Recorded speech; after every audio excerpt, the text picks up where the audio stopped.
Bio. This is Mr. B, and we are on our last video for Chapter 10. We are now in Section 3, and it's called Regulating the Cell Cycle. So we've learned up to this point what the cell cycle is, what happens when our cells want to grow and divide, and now we're going to look at how this cycle can be regulated. Another word for regulating is just controlling or kind of manipulating to figure out how the cell cycle is going to work. So some experiments show that normal cells will reproduce until they come into contact with other cells.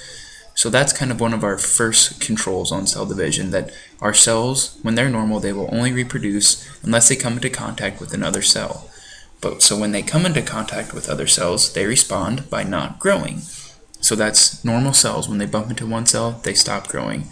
And this demonstrates that controls on cell growth and division can be turned on and off.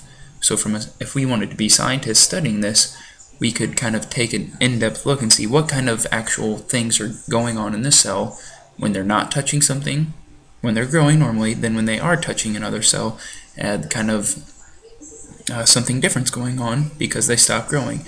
And this process of not growing when they come into contact with another cell is called contact inhibition. So that's important there. It's called contact inhibition when cells stop growing whenever they come into contact with another cell. So you can see, we'll look at some pictures here. Over here on our far left, we have a normal petri dish with some cells growing in it. And then the cells are not touching each other, so they're growing. And then when they all grow into each other, some in the middle, they die off, they stop growing. So all those cells in the middle that we're touching have died off because of contact inhibition. They only grow when there's no other cells present.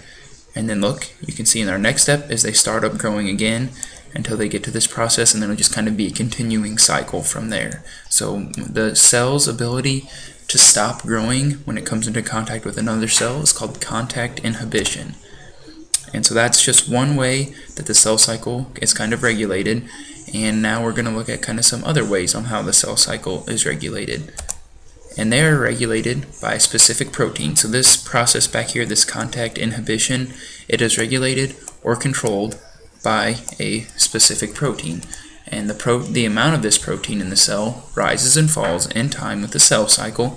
So scientists have actually looked at have looked at cells in different stages of the cell cycle, and they have determined that this protein is present in different amounts when the cell is in different stages.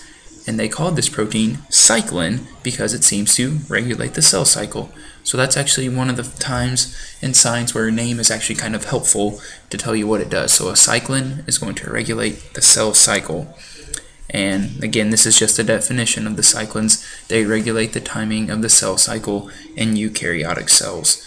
So that's going to be an important term to know, is the cyclins, that they regulate the timing of the cell cycle in eukaryotic cells. And we have two different types of cyclins. We have what are called internal regulators, and these are the proteins that respond to events inside the cell. So inside, internal, kind of self-explanatory. And their kind of job is to allow the cell cycle to proceed only when certain processes have happened inside the cell. So an internal regulator will only allow the cell cycle to proceed when something has been produced or made, or some specific thing happens inside the cell. So that's our first type, internal regulators. Our next type are external regulators. These are proteins that respond to events outside the cell.